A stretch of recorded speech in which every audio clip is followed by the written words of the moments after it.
Saudi अरब की, जहां पर सऊदी अरब की तेल रिफाइनरी पर अटैक किया गया है। ईरान ने बैलिस्टिक मिसाइल से अटैक वहां पर किया। रियाद में तेल रिफाइनरी को भी टारगेट किया गया है, जिसके बाद अरब देशों की धमकी भी ईरान को लगातार मिल रही है। और ईरान को धमकी देते हुए अरब देशों ने कहा है कि इसी तरीके से वो भी उनके रिसोर्सेज पर हमला करेंगे। ये तस्वीर आप देखिए सऊदी अरब की राजधानी पर किस तरीके से अटैक ईरान ने यहाँ पर किया। तेल रिफाइनरी को यहाँ पर टारगेट किया गया। तेल रिफाइनरी को टारगेट करने का मतलब आप यहाँ पर समझिए, इससे कीमतों में हलचल मचनी यहाँ पर तय है, हलचल मच सकती है। और इसी बात का डर लगातार यहाँ पर था, क्योंकि जितने अरब देश हैं उनके पास बहुत सारी तेल रिफाइनरीज हैं जहां से तेल को निकाला जाता है, तेल को एकत्रित कर दूसरे देशों तक पहुंचाया जाता है स्ट्रेट ऑफ हॉर्मुज के जरिए। और उसी पर ये बड़ा विस्फोट यहाँ पर ईरान की ओर से किया गया। और देखिए, ऐसे जगह पर टारगेट करने का मतलब आप समझिए, क्योंकि तेल रिफाइनरी वहां पर थी तो इससे भीषण और भयंकर आग लगने की संभावनाएं भी हैं। तो देखिए, ईरान और इजरायल की जंग हर दिन विध्वंसक हो रही है। इन 20 दिनों में दोनों ही देशों ने एक दूसरे के ठिकानों पर कई ताबड़तोड़ हमले किए, कहीं आग की लपटों से तो कहीं धुएं के गुबार की झलक भी देखने को मिली। और इन 20 दिनों की 20 तस्वीरें आपके सामने आप देखिए, अलग अलग तस्वीर में सब जगह किस तरीके से तबाही का मंजर ही यहां पर आपको दिखेगा। 20 दिन हो चुके हैं इस युद्ध के, लेकिन अब तक कोई अनुमान नहीं कि आखिर कौन रुकेगा। क्या ईरान मानेगा या फिर अमेरिका इजरायल पीछे हटेंगे?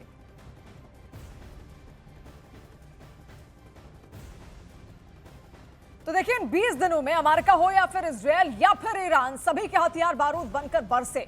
आसमान से आग के गोले गिरे और सब कुछ तहस नहस हो गया। इन 20 दिनों में यूएस, इजरायल और ईरान ने कौन कौन से हथियार इस्तेमाल किए हैं वो भी आपको बताते हैं। तो सबसे पहला है थार्ड सिस्टम। देखिए, अमेरिकी सिस्टम है, इसका इस्तेमाल एयर डिफेंस के लिए किया जाता है। फिर आता है आयरन डोम। आयरन डोम इजरायल का एयर डिफेंस सिस्टम है। फिर आता है HIMARS arrow system. Arrow system भी इजरायल का एयर डिफेंस सिस्टम है। अब F-22 रैप्टर, इसके अलावा F-35, F-15 लड़ाकू विमान, B-2 Baumer, P-8A पोसाइड, Tom hoc जो कि अमेरिकी मिसाइल है, पेट्रियट सिस्टम, इसके अलावा ल्यूकास ड्रोन और MQ-9 ड्रोन का इस्तेमाल भी इसमें किया गया। USS Abraham Lincoln, USS Gerald R Ford, Sejjil missile, Khorramshahr 4 missile, Emad missile, Shahab 3 missile, Fattah missile, Shahed 136 और शाहिद 131 ड्रोन का इस्तेमाल किया गया। ये लास्ट के जो ड्रोन हैं, ये आपको बता दें, ये ईरानी ड्रोन है और इनका भयंकर इस्तेमाल करता हुआ ईरान इस पूरे युद्ध में दिखा भी। अब 20 दिन 20 रातें और एक ऐसी जंग जिसने पूरे पश्चिम एशिया को बारूद के ढेर में बैठा दिया है। ईरान जल रहा है, डोनाल्ड ट्रंप और नेतन्याहू पीछे हटने को तैयार नहीं है और दुनिया डर रही है। क्या ये सिर्फ शुरुआत है? यह 20 दिन की वो कहानी जिसने सब कुछ बदल कर रख दिया है।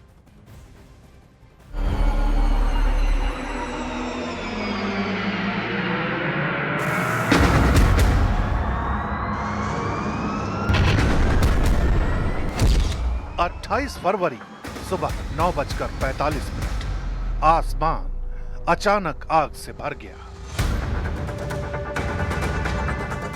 ईरान के शहर तेहरान, इस्फहान, बंदर अब्बास लगातार धमाकों से कांप उठे। डोनाल्ड ट्रंप का 27 फरवरी को दिया गया आदेश, ऑपरेशन एपिक फ्यूरी, और फिर 100 से ज्यादा अमेरिकी एयरक्राफ्ट, 200 इजरायली जेट्स एक साथ हमले में उतरे। पहला निशाना तेहरान का पॉस्चर स्ट्रीट, जहां टॉप लीडरशिप मौजूद थी। 12 घंटे में 900 से ज्यादा स्ट्राइक्स, 1000 से ज्यादा टारगेट हिट और फिर एक ऐसा झटका जिसने पूरी दुनिया को हिला दिया, ईरान के सुप्रीम लीडर अली खामेनेई की मौत।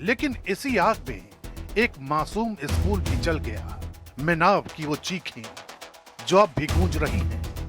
पहले ही हफ्ते में जंग ने रफ्तार पकड़ ली। ईरान ने बदले की आग में हजारों मिसाइलें और ड्रोन दागे। टारगेट पर थे खाड़ी में अमेरिकी बेस और इजराइल के अलग अलग शहर। हर तरफ तबाही की खौफनाक लपटें और सबसे बड़ा दांव स्ट्रेट ऑफ हॉर्मुज को बंद कर दिया गया। तेल रुक गया, जहाज रुक गए, दुनिया की सांसें थम गई। इजराइल में सायरन लगातार बजते रहे। कुछ मिसाइलें रोकी गई, कुछ ने घरों को राख कर दिया। और फिर लेबनान से हिजबुल्लाह की एंट्री। जंग अब एक देश की नहीं रही थी, ये पूरे इलाके की लड़ाई बन गई। दूसरे हफ्ते में हमला और गहरा हो गया। अमेरिका और इजराइल ने ईरान के दिल पर वार किया। Nuclear sites, missile factory, defence hub, सब टारगेट पर। दावा किया गया कि ईरान की 90% मिसाइल ताकत खत्म हो गई। लेकिन सच्चाई ये थी कि हर रात 7 से 10 मिसाइलें अब भी इजराइल की तरफ बढ़ रही थी। इसी बीच ईरान की सत्ता को नया वारिस मिला। मुस्तफा खामेनेई ईरान के नए चेहरे बने। लेकिन सड़कों पर आक्रोश की लहर थी और दुनिया में सवाल कि ये जंग हमें कहां ले जा रही है। तीसरे हफ्ते में जंग शहरों के अंदर घुस चुकी थी। तेहरान, शिराज, तबरीज, अब कोई सुरक्षित नहीं था। हर स्ट्राइक के बाद सिर्फ धुआं, सिर्फ खामोशी। डोनाल्ड ट्रंप ने ऐलान किया, जब तक मिशन पूरा नहीं होगा हम नहीं रुकेंगे।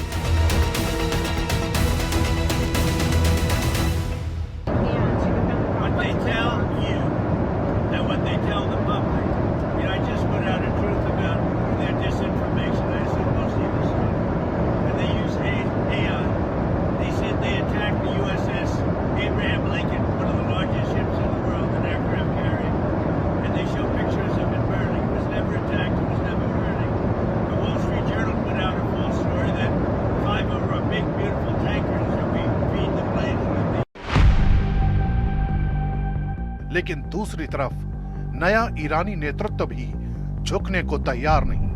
गल्फ में ड्रोन और मिसाइलें अब भी उड़ रही थी और हर देश खुद को बचाने में जुटा था। ये जंग अब सिर्फ सीमा पर नहीं, हर शहर, हर घर तक पहुंच चुकी थी। 20 दिन बाद तस्वीर और डरावनी हो गई। हजारों मौतें, लाखों बेघर और पूरी दुनिया एक सवाल में फंसी है। आगे क्या होगा? सीज फायर या और बड़ा विस्फोट? सैकड़ों मौतें, लाखों बेघर और पूरी दुनिया एक सवाल में फंसी है। अब आगे क्या? सीज फायर या एक और बड़ा विस्फोट? नेटो दूरी बना चुका है, सहयोगी खामोश है और डोनाल्ड ट्रंप अकेले लड़ाई लड़ने के मूड में। ईरान कह रहा है हॉर्मुज़ बंद रहेगा, यानी दुनिया की सांसें अभी और अटकेंगी। ये जंग खत्म नहीं हुई, ये बस एक खतरनाक मोड़ तक जा पहुंची है।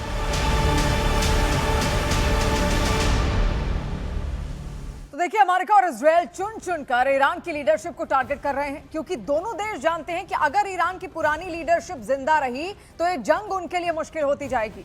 अमेरिका ने अब तक Ali Khamenei, supreme leader Iran के, इसके अलावा अली लारिजानी जो कि सचिव हैं नेशनल सिक्योरिटी काउंसिल के, अली शमकानी सेक्रेटरी जो कि सुरक्षा परिषद के रहे हैं, इसके अलावा अब्दुल रहीम मौसी चीफ जो रहे हैं, चीफ ऑफ स्टाफ रहे हैं। ये तमाम तस्वीरें आप देखिए जिनको खत्म कर दिया गया है। मोहम्मद सिराजी चीफ है सुप्रीम लीडर ऑफिस मोहम्मद के, और देखिए आप यहाँ पर और भी नाम यहाँ पर कई सारे सामने हैं। अली लारिजानी का नाम यहाँ पर है, हुसैन सलामी जो कि IRGC के प्रमुख हैं, मोहम्मद काजमी का नाम इसमें है जो कि इंटेलिजेंस चीफ है IRGC के, फिर गुलाम रजा सुलेमानी जो कि चीफ है बासिज फोर्स के। इसके अलावा दो और चेहरे आप देखिए, आमिर अली उनका भी नाम इसमें जो कि एयरफोर्स चीफ है ईरान के, इसके अलावा दाऊद शेखियान जो कि एक और चीफ यहां पर हैं। ये तमाम ऐसे चेहरे हैं जिनका खात्मा यहां पर ईरान की, इजराइल की ओर से कर दिया गया है और ये पुरानी रिजीम के हैं, यानी कि सब अली खामेनेई के इशारे पर लगातार काम करते थे और इनको खत्म करना सबसे बड़ा टारगेट यहां पर रहा है। और जैसे जैसे पहले खबरें आपने यहां पर सुनी भी कि मोसाद किस तरीके से एक एक कमरे के अंदर मौजूद है और जानता है किसकी लोकेशन कहां पर है, और इसीलिए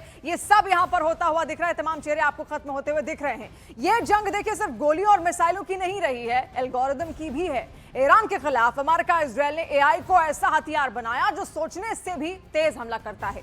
शायद यही वजह है कि ईरान को संभलने का कोई मौका नहीं मिला।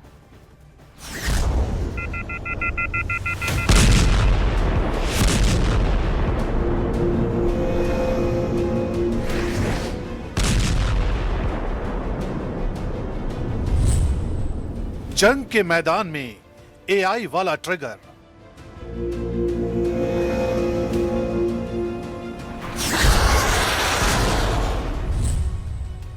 आर्टिफिशियल इंटेलिजेंस ने ईरान जंग को बनाया घातक।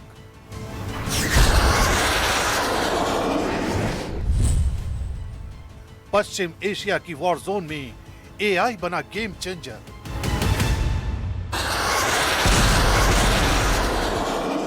मिसाइल हमले,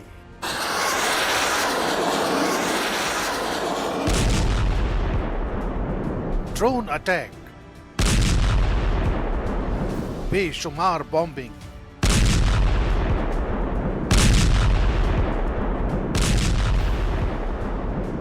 चंद घंटों में किसी भी शहर को कब्रिस्तान बना देने वाले हथियार। लेकिन ठहरिए, ईरान में जंग का यह मोर्चा पारंपरिक वॉरफेयर से अलग है, क्योंकि यहां ट्रिगर दबाने से पहले फैसला मशीन ले रही है।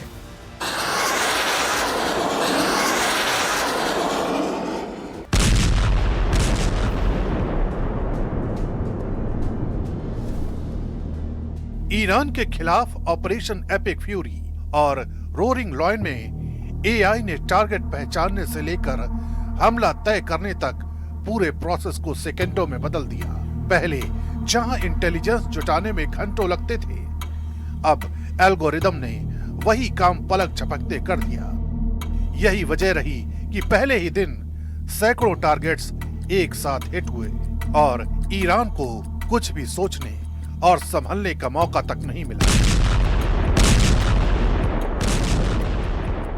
As we take decisive action to stop the threat posed by the terrorist regime in Iran with Operation Epic Fury.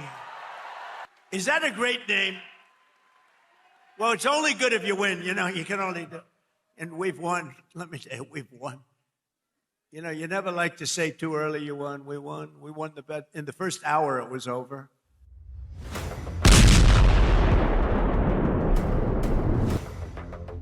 28 फरवरी की सुबह जब हमला शुरू हुआ, तब यह सिर्फ एयर स्ट्राइक नहीं थी, यह डेटा अटैक था। सैटेलाइट, ड्रोन और हर तरह की इंटेलिजेंस फीड, एआई ने सबको जोड़कर लाइव वॉर मैप बना दिया। उसी मैप पर टॉप लीडरशिप की लोकेशन लॉक और पहला वार सीधा वही हुआ, ईरान के सुप्रीम लीडर अली खामेनेई के ठिकाने पर, जहां वो अपने परिवार और कुछ बड़े अधिकारियों के साथ मीटिंग कर रहे थे।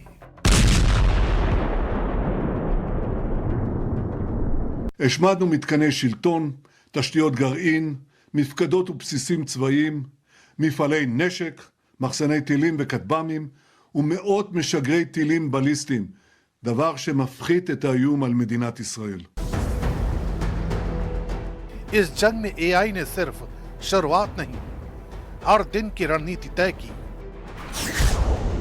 लाखों data points, missile sites, air defence, command centre, सब कुछ मशीन ने खुद चिन्हित किया।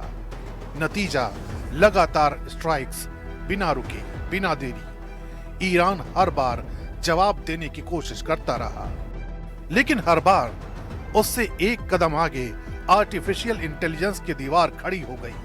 ये वही बढ़त थी जिसने जंग को एक तरफा बनाने की शुरुआत कर दी थी। You know, they thought that in a matter of 2 or 3 days, they can go for a regime change, they can go for a rapid, clean victory, but they failed. So I believe that option, plan A was a failure, and now they are trying other plans, but all of them have failed as well. And I don't think they have any realistic end game in their mind. They have just started to attack. AI अब सिर्फ screen पर नहीं, मैदान में उतर चुका है। Drone swarm, जहां दर्जनों एआई ड्रोन खुद टारगेट पहचानते हैं और हमला करते हैं। ये ड्रोन किसी इंसान के आदेश का इंतजार नहीं करते, बल्कि खुद तय करते हैं कि हमला कब और कहां करना है। जमीन से लेकर आसमान तक हर मोर्चे पर एआई एक्टिव है, और यही वजह रही कि ईरान की कई अहम सैन्य क्षमताएं शुरुआती दिनों में ही कमजोर पड़ गईं।